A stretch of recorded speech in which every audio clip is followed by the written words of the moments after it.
अस्सलाम वालेकुम स्टूडेंट्स, आज है हमारा फिज़िक्स का lecture number 3B। Previous lecture में हमने इस एक्सरसाइज के जो थे 4 चैप्टर की एक्सरसाइज के शॉर्ट क्वेश्चंस कंप्लीट कर लिए थे। अब जो है इस लेक्चर में हम इस चैप्टर के जो है न्यूमेरिकल्स जो है वो करेंगे। ठीक है, तो फर्स्ट पेज नंबर अपना निकालें 105 बुक का, टेक्स्ट बुक का। ठीक है, और उसके बाद 4.1 वाला जो है न्यूमेरिकल वो क्या है, find the resultant of the following forces, कि आपके पास ये तीनों फोर्सेस जो लगनी है इनका आपने रिजल्टेंट फाइंड आउट करना है। ठीक है, तो 10 न्यूटन फोर्स लग रही है आपके पास along X axis, 6 newton force लग रही है आपके पास along Y axis and 4 newton force लग रही है आपके पास नेगेटिव एक्स एक्सिस की तरफ। ठीक है, तो डायग्राम देख लें किस तरह से बनेगी कि 10 न्यूटन फोर्स जो है वो पॉजिटिव एक्स एक्सिस में लग रही है, तो यहाँ पे मैंने वेक्टर ड्रॉ कर दिया, लिख दिया नीचे मेरे पास 10 न्यूटन। उसके बाद जो है इसको मैंने F1 कह देना है। ठीक है, ये जो 10 वाली फोर्स है इसको F1 कह दें। उसके बाद जो है F2 वाली फोर्स अलोंग वाई एक्सिस लग रही थी। वाई एक्सिस हमारे पास ऊपर की तरफ होता है, तो कितनी फोर्स लग रही है 6 न्यूटन। मैंने एक वेक्टर ड्रॉ करके लिख दिया कि F2 हमारे पास 6 न्यूटन की इक्वल है। उसके बाद जो है नेगेटिव एक्स एक्सिस में, मतलब पीछे की तरफ अगर जाता है तो हमारे पास नेगेटिव एक्स एक्सिस होता है, तो वेक्टर की डायरेक्शन क्या होगी, पीछे की तरफ होगी। कितनी फोर्स लग रही है वहाँ 4 न्यूटन लग रही है। हमने क्या करना है, इस तरह से 3 फोर्सेस ड्रॉ कर ली। अब हमने रिजल्टेंट फाइंड आउट करना है। तो रिजल्टेंट वेक्टर किस तरह से होता था कि उसकी टेल फर्स्ट वेक्टर के साथ मिलती है और हेड उसका लास्ट वेक्टर के साथ मिलता है। इसी तरह से हमने एक जो है वेक्टर ड्रॉ कर लिया, इसको हमने नाम दे दिया F का। अब हमें पता है कि फोर्स के हमारे पास कितने जो है वो कंपोनेंट्स होते हैं, एक होता है हमारे पास Fy और एक होता है हमारे पास Fx। अब देखिए यहाँ से अगर मैं एक परपेंडिकुलर ड्रॉ कर दूँ यहाँ पे, तो मेरे पास जितनी हाइट इसकी है उतनी ही, अब जिस तरह से ये इसके पैरेलल है, मतलब इसकी वैल्यू 6 न्यूटन आ गई, तो ये हमारे पास कौन सा कंपोनेंट था, वाई कंपोनेंट था। तो हमने लगाया यहाँ पे कि Fy की वैल्यू कितनी है 6 न्यूटन है। इस तरह से ये जो है वो इसके पैरेलल आ गई, मतलब कि इस रीजन का जो है वो वैल्यू कितनी है 4 है। टोटल कितनी थी 10 थी। अगर इस रीजन की वैल्यू 4 है तो फिर इस रीजन की वैल्यू 6 होती है, क्योंकि 6 + 4 10, टोटल तो हमें 10 ही चाहिए, लेकिन यहाँ पर इस रीजन की वैल्यू 4 है तो फिर इस रीजन की वैल्यू ऑटोमेटिकली हमारे पास 6 न्यूटन ही होगी। ठीक है, तो Fx हमारे पास क्या है 6 न्यूटन है, Fy आपके पास 6 न्यूटन है। ठीक है, ये आपको किस तरह से आया मैंने आपको सारा समझा दिया है। तो नेक्स्ट हम जो है फोर्स निकालते हैं कि फोर्स किस तरह से निकलेगी। अब यहाँ पर देखें कि Fx जो है वो 6 न्यूटन निकला है, Fy आपके पास 6 न्यूटन है। आपने F फाइंड आउट करना है। ये आपको मैग्नीट्यूड का फॉर्मूला मैंने जो है पढ़ाया हुआ है, वो क्या है, F = √Fx² + Fy²। ठीक है, Fx की वैल्यू कितनी थी 6 थी, उसका स्क्वायर ले लिया। Fy की वैल्यू कितनी थी 6 थी, उसका भी स्क्वायर ले लिया। 6 का स्क्वायर 36 और यहाँ पे भी 6 का स्क्वायर 36। 36 में 36 ऐड करेंगे, √72। कैलकुलेटर से आंसर लेके आएंगे तो आपके पास 8.5 न्यूटन बनेगा। नेक्स्ट जो है हमने इसकी डायरेक्शन फाइंड आउट करनी है, तो डायरेक्शन मतलब एंगल फाइंड आउट करना है। तो एंगल हमारे पास क्या है, किस तरह से हम निकालते हैं, θ = tan इनवर्स Fy/Fx। ये भी फॉर्मूला मैंने आपको पढ़ाया हुआ है। यहाँ पर Fy की वैल्यू लगाएं 6, Fx की वैल्यू भी हमारे पास 6 से कैंसिल हो जाएगा। तो आपके पास आपने कैलकुलेटर से tan इनवर्स 1 निकालना है, तो आपके पास थीटा का आंसर क्या आएगा, θ = 45 डिग्री। ठीक है, ये आपके पास आंसर आ जाएगा। नेक्स्ट है आपका न्यूमेरिकल 4.2। ठीक है, इसकी स्टेटमेंट सुन लें, साथ अपनी बुक भी खोला करें। Find the perpendicular component of a force of 50 Newton making an angle of 30 degree with x axis. ठीक है, आपने क्या करना है, उसके परपेंडिकुलर कंपोनेंट्स निकालने हैं Fy और Fx, जबकि वो क्या बना रही है आपके पास जो है वो एंगल कितना उसका 30 डिग्री है और फोर्स की वैल्यू कितनी है 50 न्यूटन है। ठीक है, तो हमारे पास फोर्स कितनी हुई 50 न्यूटन, एंगल 30 डिग्री हो गया। आपने क्या है एक्स कंपोनेंट मतलब के Fx और y कंपोनेंट Fy जो है आपने फाइंड आउट करना है। Fy की आपके पास क्या फॉर्मूला होता है, Fy = F sin θ, ये भी मैंने आपको पढ़ाया था। तो यहाँ पर F की वैल्यू लगाएं 50, साइन 30। कैलकुलेटर से साइन 30 लेंगे, आपके पास आंसर क्या आएगा 0.5। आप 0.5 को 50 से मल्टीप्लाई कर देंगे, आपके पास आंसर आएगा 25 न्यूटन। ठीक है, ये आपके पास एफ वाई की वैल्यू निकल आएगी। नेक्स्ट जो है आपने एक्स कंपोनेंट निकालना है, तो उसके लिए फॉर्मूला आपके पास क्या है, F X equal to F cos theta. यहाँ पर आपने एफ की वैल्यू लगानी है 50 और कोस 30 लगाएंगे। कोस 30 की आप कैलकुलेटर से वैल्यू निकालेंगे, आपके पास 0.866 आएगा। आप इसको 50 से मल्टीप्लाई कर देंगे तो आपके पास आंसर 43.3 न्यूटन आ जाएगा। आपने यही निकालना था। ठीक है, एफ वाई और एफ एक्स। नेक्स्ट है आपके पास 4.3 वाला क्वेश्चन। न्यूमेरिकल जो है, find the magnitude and direction of a force if its X component is 12 newton and is Y component is 5 newton. मतलब कि उसने एफ एक्स दिया हुआ है 12 न्यूटन, एफ वाई उसने दिया हुआ है 5 न्यूटन। आपने क्या निकालना है, रिजल्टेंट फोर्स एफ निकालनी है और डायरेक्शन मतलब थीटा निकालना है। ठीक है, आप इसकी डायरेक्शन देनी है। यहाँ पर मैंने एक डायग्राम बनाई है। एफ एक्स हमारे पास फोर्स इस डायरेक्शन में होती है, एफ वाई हमारे पास इस डायरेक्शन में, और रिजल्टेंट फोर्स हमारे पास वेक्टर जो है वो इस तरह से हम ड्रॉ करते हैं। थीटा जो है हमारे पास ये है, ये हमने फाइंड आउट करना है। अब हमारे पास एफ अगर हमने फाइंड आउट करना है तो एफ के लिए हमारे पास फॉर्मूला क्या होता है, स्क्वायर रूट एफ एक्स का स्क्वायर प्लस एफ वाई का स्क्वायर। ठीक है, ये वाला फॉर्मूला जो हमने पीछे यूज़ किया है। एफ इक्वल्स टू, अब एफ एक्स की वैल्यू थी 12, यहाँ पर 12 का स्क्वायर आ जाएगा। एफ वाई की वैल्यू थी 5, यहाँ पे 5 का स्क्वायर आ जाएगा। 144 में आप 25 ऐड करेंगे, आपके पास आंसर कितना आएगा 169। आप कैलकुलेटर से आप इसका स्क्वायर रूट ले लेंगे तो आपके पास क्या आ जाएगा 13 न्यूटन। मतलब फोर्स आपके पास, फोर्स की वैल्यू क्या आएगी 13 न्यूटन। नेक्स्ट आपने क्या फाइंड आउट करना है, थीटा फाइंड आउट करना है। तो उसका फॉर्मूला भी जो है पीछे मैंने आपको बताया है, tan inverse F Y over F X. यहाँ पर एफ वाई की वैल्यू लगा दें, वो थी 5।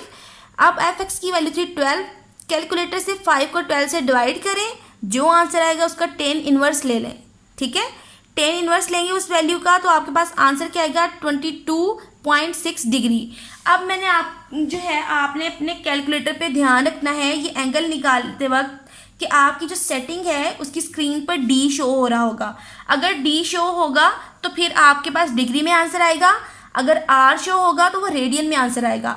आपको आंसर डिग्री में चाहिए तो आप अपनी कैलकुलेटर की सेटिंग जो है वो देख लीजिएगा कि ऊपर डी आ रहा है या नहीं आ रहा। ठीक है, नेक्स्ट है आपके पास 4.4 वाला numerical. A force of 100 Newton is applied perpendicularly on a spanner at a distance of 10 centimeter from a nut.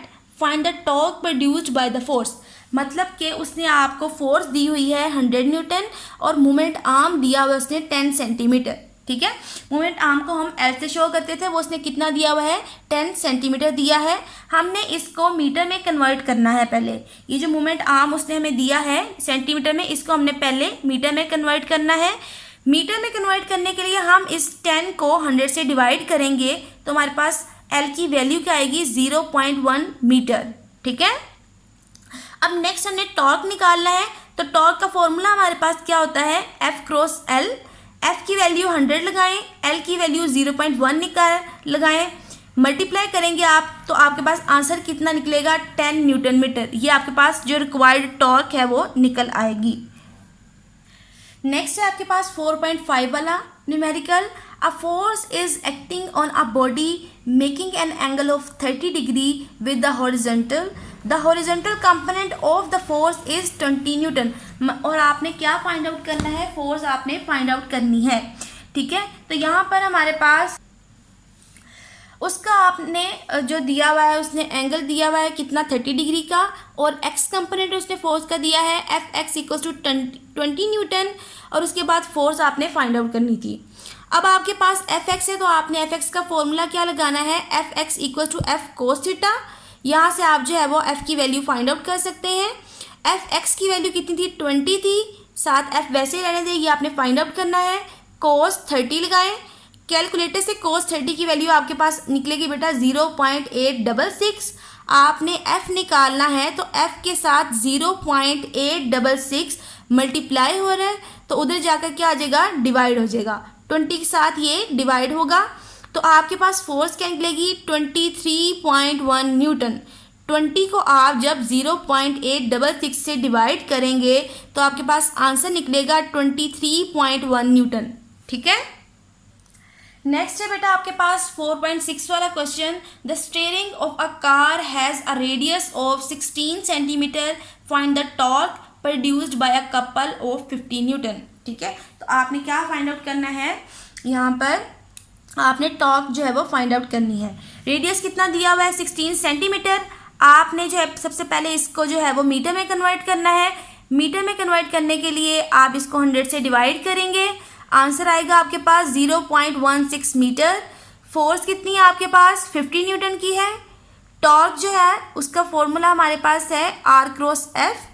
R की वैल्यू हमारे पास कितनी है, जो हमारे पास जो R है वो 0.16 है और फोर्स हमारे पास कितनी है, 50 है। ठीक है, इन दोनों को मल्टीप्लाई कर देंगे, आपके पास टॉर्क की वैल्यू कितनी निकल आएगी, 8 न्यूटन निकल आएगी। तो कपल की वजह से जो हमारे पास टॉर्क प्रोड्यूस हो रही है वो उसका क्या होगा कि दो हमारे पास टॉर्क्स होंगी। ठीक है, दो अनलाइक पैरेलल फोर्सेस की वजह से कपल प्रोड्यूस होता है। तो एक फोर्स की वजह से टॉर्क T1 और दूसरी फोर्स की वजह से टॉर्क T2। तो मतलब टोटल हमारे पास क्या निकलेगा, टॉ1 प्लस टॉ2। यहाँ पे टॉ1 की वैल्यू है 8 और टॉ2 की वैल्यू है हमारे पास 8 ही होगी। ठीक है, क्योंकि वो हमारे पास क्या है, अनलाइक लेकिन पैरेलल है, उनकी मैग्नीट्यूड सेम होती है। तो 8 में 8 हम ऐड करेंगे तो टॉ की वैल्यू कितनी निकलेगी हमारे पास, 16 न्यूटन मीटर। ये आपके पास रिक्वायर्ड टोटल टॉर्क है कपल के ऊपर। ठीक है, अब जो है आपके पास 4.7 वाला क्वेश्चन। 4.7 वाला न्यूमेरिकल आपके पास क्या है, a picture frame is hanging by 2 vertical strings, the tension in the strings are 3.8 newton and 4.4 newton, find the weight of the picture frame. ठीक है, तो हमारे पास टेंशन जो है वो हमारे पास फर्स्ट स्ट्रिंग में जो है वो T1 है, तो हमारे पास उसकी वैल्यू कितनी है, 3.8 न्यूटन। और टेंशन इन सेकंड स्ट्रिंग हमारे पास जो है वो T2 है, वो इसकी वैल्यू कितनी है, 4.4 न्यूटन। आपने wait of the picture frame जो है वो फाइंड आउट करना है। अब हमारे पास क्या है, according to the first condition of equilibrium कि अपवर्ड फोर्सेस जो हैं वो इक्वल होती हैं डाउनवर्ड फोर्सेस के। दैट्स वाई अगर जो है वो दोनों टेंशन्स ऊपर की तरफ लग रही हैं तो वेट क्या लगेगा, नीचे की तरफ लगेगा। ये हमने जो सारा इसमें पढ़ा था। तो हमारे पास इसमें टेंशन जो है ऊपर की तरफ लग रही है, कितनी टेंशन्स लग रही हैं, T1 और T2। तो ये किसके इक्वल हो जाएगा, नीचे लगने वाली फोर्स जो कि वेट के इक्वल है बॉडी के। तो वेट हमारे पास क्या है, T1 प्लस T2 के इक्वल आ जाएगा। तो W इक्वल्स टू 3.8 प्लस 4.4, इन दोनों को ऐड करेंगे तो आपके पास वेट निकल आएगा 8.2 न्यूटन के।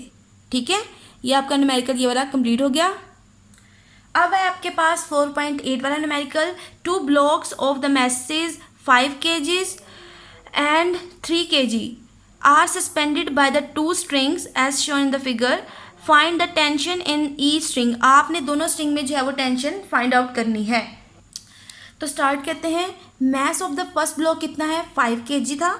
तो हमने क्या निकालना है, उसका वेट निकालना है। तो हम मैस से वेट किस तरह से निकाल सकते हैं, वेट का फॉर्मूला है W इक्वल्स टू mg।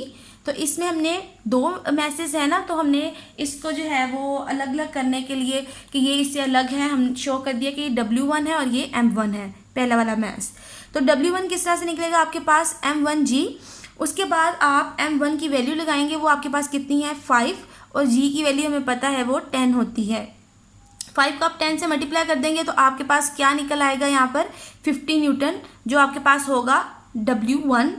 ठीक है, उसके बाद mass of the second block M2 कितना है, 3 kg है। तो आपने वेट निकालना है तो फिर से वही वाला फॉर्मूला यूज़ करेंगे यहाँ पर कि W2 इक्वल्स टू M2g। अब आपने 3 को मल्टीप्लाई कर देना है 10 से, क्योंकि M2 की वैल्यू 3 थी और G की वैल्यू 10 थी। मल्टीप्लाई करेंगे आपके पास 30 न्यूटन आ जाएगा। अब आपके पास दोनों वेट्स आ चुके हैं, W1 50 न्यूटन के इक्वल है और W2 आपके पास 30 न्यूटन के इक्वल है।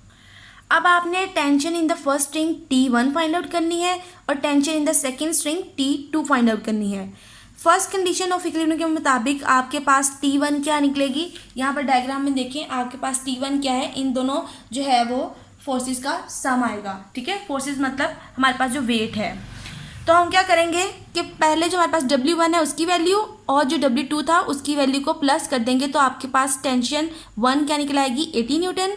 अब यहाँ पर इसी वाली डायग्राम में देखें आपके पास ये जो स्ट्रिंग 2 है इसमें सिर्फ यही वाली फोर्स लग रही है, ठीक है।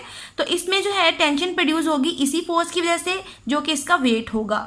तो T2 हमारे पास क्या निकली है कि मास जो है उसका M2 का जो वेट है उसके इक्वल आ जाएगा। ये यहाँ पर आपका जो 4.8 वाला न्यूमेरिकल था वो भी कंप्लीट हो गया।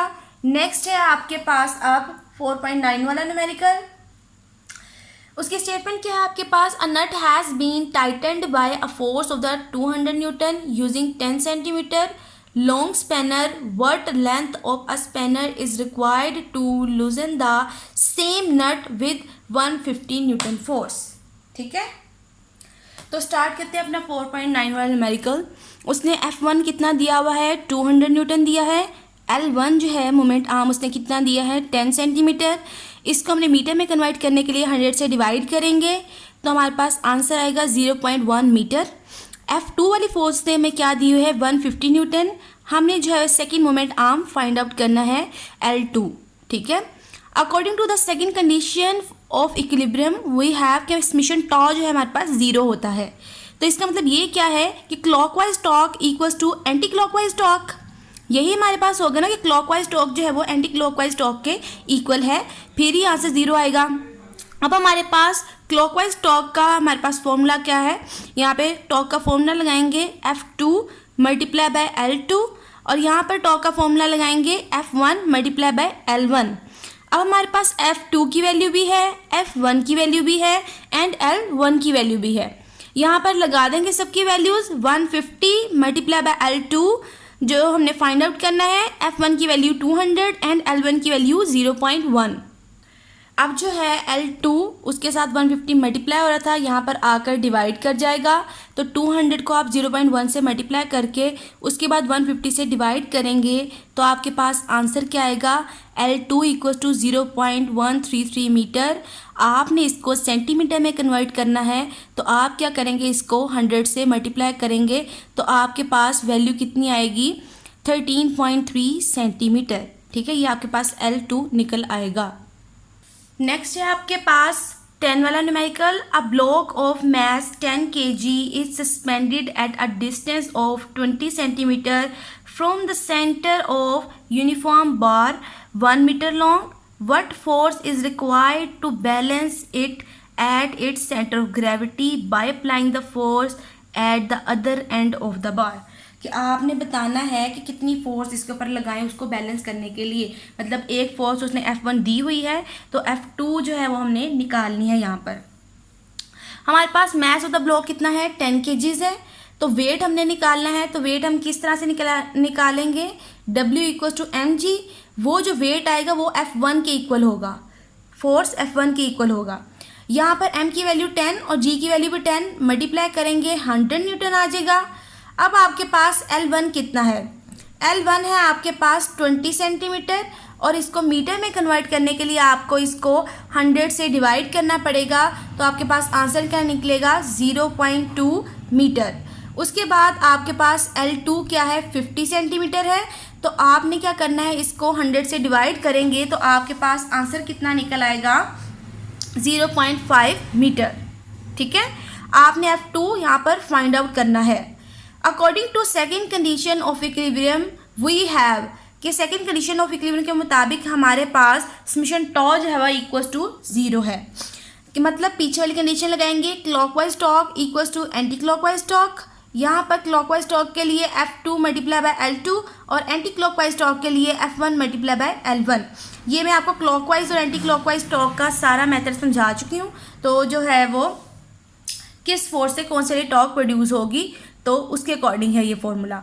उसके बाद F2 और L2 आपके पास कितना है, 0.5 है। F1 आपके पास ये है 100 न्यूटन, जो वेट निकले ना हमारे पास, यही आपके पास F1 है। तो आपने F1 की वैल्यू लगानी है 100 और L1 की वैल्यू लगानी है आपने 0.2। अब आपने F2 फाइंड आउट करना है, तो इसके लिए आपके पास 0.2 F2 के साथ क्या हो रहा है, मल्टीप्लाई, यहाँ जाकर डिवाइड कर जाएगा। तो 100 को हम 0.2 से मल्टीप्लाई करेंगे तो हमारे पास जो आंसर आएगा फिर हम उसको 0.5 से डिवाइड कर देंगे। ठीक है, कैलकुलेटर पे अलग अलग स्टेप कीजिएगा, पहले ऊपर वालों को मल्टीप्लाई करें और उसके बाद उसको 0.5 से डिवाइड कीजिएगा। आपके पास आंसर क्या निकलेगा, F2 इक्वल्स टू 40 न्यूटन। यहाँ पर आपका ये जो 4 चैप्टर है विद एक्सरसाइज कंप्लीट हो गया। अब आपका होमवर्क क्या है, आपने इस चैप्टर के न्यूमेरिकल्स को अपनी नीट कॉपीज़ पर उतारना है और इनकी प्रैक्टिस आपने जो है वो अपनी रफ कॉपीज़ पर जो है वो करनी है। ठीक है, अच्छे तरीके से प्रैक्टिस कीजिएगा न्यूमेरिकल्स की।